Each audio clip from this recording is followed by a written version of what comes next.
انسان اپنے جسم اور اپنے ساتھ لگی ہوئی گندگیوں کو، جن کی وجہ سے عبادت ہی قبول نہیں ہوتی، ان کو دور کرنے کا بطور خاص اہتمام کرے. ان میں سب سے پہلے پیشاب کی چھینٹوں سے بچنا، کیونکہ اگر یہ چھینٹیں جسم پر ہوں تو عبادت بھی قبول نہیں ہوتی. تو اس لیے بہت احتیاط کے ساتھ اس سے بچنا ضروری. اسی لیے جو حکم دیا گیا وہ یہ کہ پیشاب کرتے ہی فوراً نہیں اٹھ جانا چاہیے، کیونکہ بعض اوقات کچھ حصہ یورینری ٹریک میں رہ جاتا ہے اور پھر وہ بعد میں ڈراپس کی شکل میں باہر آتا ہے. تو اس طرح کچھ لوگوں کے کپڑوں کے ساتھ لگ جاتا ہے یا اور جگہوں پہ وہ چلا جاتا ہے، جس سے نجاست مزید پھیلتی، گندگی پھیلتی. اور اگر وہ آپ کے کپڑوں میں گر گیا اور وہ کپڑے آپ کے جسم کے ساتھ دوبارہ بار بار لگ رہے ہیں تو آپ دیکھیے کہ اس کا نتیجہ کیا ہو سکتا ہے. تو تھوڑا سا رک جانا چاہیے تاکہ جسم پوری طرح صاف ہو جائے، پورا پیشاب باہر آ جائے. تو ایسی نماز جس میں طہارت کا اہتمام نہ کیا گیا ہو، جسم ناپاک ہو، تو نماز قبول نہیں ہوتی.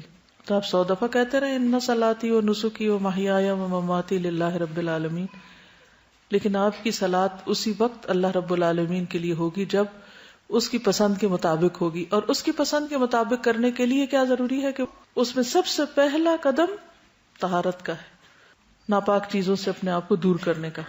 والرجز فاہجر. نبی صلی اللہ علیہ وسلم ایک مرتبہ مدینہ یا مکہ کے ایک باغ میں تشریف لے گئے. وہاں آپ نے 2 شخصوں کی آواز سنی جنہیں ان کی قبروں میں عذاب دیا جا رہا تھا. تو نبی صلی اللہ علیہ وسلم نے فرمایا ان پر عذاب ہو رہا ہے اور کسی بہت بڑے گناہ کی وجہ سے نہیں. پھر فرمایا بات یہ ہے کہ ایک شخص ان میں سے پیشاب کی چھینٹوں سے بچنے کا اہتمام نہیں کرتا تھا اور دوسرا شخص چغل خوری کرتا تھا. یعنی ایک ایسا شخص تھا کہ جو ظاہری گندگی کا شکار تھا اور دوسرا اخلاقی گندگی کا. تو ان دونوں میں بھی ایک مماثلت ہے. پیشاب کی چھینٹیں بھی اڑتے ہیں نا، کپڑوں پہ پڑ جاتے ہیں، جسم پہ پڑ جاتے ہیں، اور چیزیں جو آس پاس کا ماحول ہوتا ہے اس میں بکھر جاتے ہیں، تو اس سے بیڈ اسمیل کے علاوہ اور بہت سی خرابیاں لاحق ہوتی ہیں. اسی طرح جو چغل خوری وہ بھی گندگی کو پھیلانے والی بات ہے، اور اس سے بھی انسان اخلاقی طور پر نجس ہو جاتا ہے، ناپاک ہو جاتا ہے، اور اس سے فتنہ فساد بھی پھوٹتا ہے.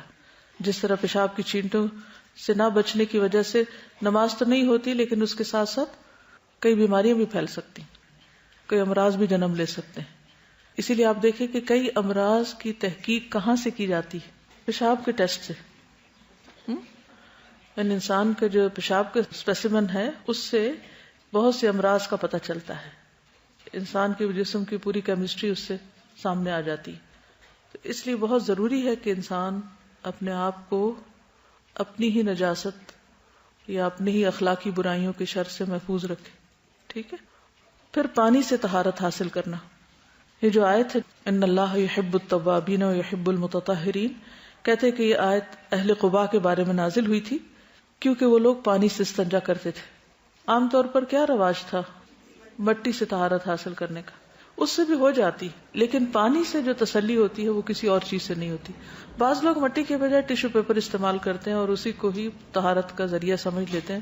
ٹیشو پیپر سے پیشاب کی چھینٹیں خشک تو کیے جا سکتے ہیں مگر صاف نہیں کیے جا سکتے. یعنی اگر جسم کے کسی حصے پر پیشاب لگ گیا ہے اور آپ اس کو صرف ٹیشو سے جذب کر لیتے ہیں، خشک کر لیتے ہیں، تو کیا آپ کے خیال میں پاک ہو گئے؟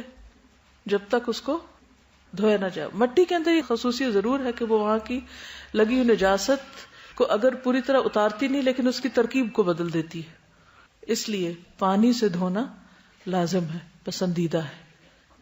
پھر ناپاک جگہ کو پانی سے دھونا. ایک دیہاتی نے مسجد میں پیشاب کر دیا، صحابہ کرام اس کی طرف دوڑے تو آپ نے فرمایا اس کے پیشاب کو مت روکو.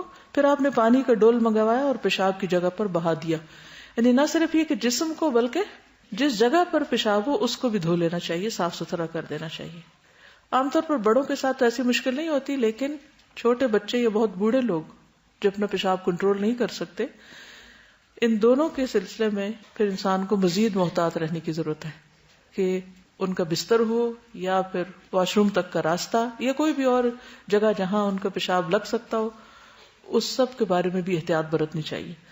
صرف اس میں ایکسیپشنل کیس چھوٹا بچہ ہے، لڑکا جو ابھی روٹی نہیں کھا رہا ہو یا کوئی سالڈز پر نہ ہو، تو اس کے پیشاب کی چھینٹیں اگر پھیل جائیں تو ان پر اگر پانی کا چھینٹا مار دیا جائے تو وہ کافی ہو جاتا ہے. لیکن لڑکی کا پیشاب یا کھانا کھانے والے بچے کا پیشاب جو ہے وہ نجس ہے اور اس کو دھونا چاہیے. اور دھونے کے لیے پانی کافی ہے، صابن ضروری نہیں. پانی پاک کرنے والا ہے، پاک کر دیتا ہے. صابن اس پہ مزید اس کو اچھا کر دیتا ہے. دودھ پیتے بچوں کے پیشاب کا حکم جو ہے، حدیث میں آتا ہے کہ رسول اللہ صلی اللہ علیہ وسلم نے ایک بچے کو اپنی گود میں بٹھایا تو اس نے آپ پہ پیشاب کر دیا. آپ نے پانی منگا کر اس پہ چھڑک دیا، اسے دھویا نہیں. اور کہا جاتا ہے کہ یہ بچہ وہ تھا جو ابھی کھانا نہیں کھاتا. اسی طرح وہ لوگ جو ویسے صحت مند ہوں اور باقی ہر طرح کے چینٹوں سے بچتے ہوں، ان کے لیے یہ احتیاط لازم ہے کہ جس فرش پر وہ نہاتے ہیں اس فرش پر پیشاب نہ کریں، کیونکہ بازو کا تو پھیل کر ادھر ادھر رہ سکتا ہے. نہاتے ہوئے جب صاف پانی کا چینٹا اس پیشاب کے ساتھ ٹکرائے گا تو پلٹ کے واپس آپ پر بھی آ سکتا ہے. تو نہانے کی جگہ کو اور پیشاب کی جگہ کو الگ الگ ہونا چاہیے. قرآن مجید میں اللہ سبحانہ وتعالیٰ فرماتے ہیں ان اللہ یحب التوابین ویحب المتطہرین، بے شک اللہ محبت کرتا ہے کثرت سے توبہ کرنے والوں سے، کیونکہ کثرت سے توبہ گناہوں کو دھو ڈالتی ہے، اور اسی طرح پاکیزگی حاصل کرنے والوں سے. متطہر کی جمع ہے متطہرین. متطہر یعنی جو کوشش کے ساتھ پاکیزگی اختیار کرے. اس لیے بہت ضروری ہے کہ ہم اپنی روزمرہ زندگی میں نہ صرف یہ کہ اپنے جسم بلکہ اپنے ماحول کو بھی صاف ستھرا رکھیں.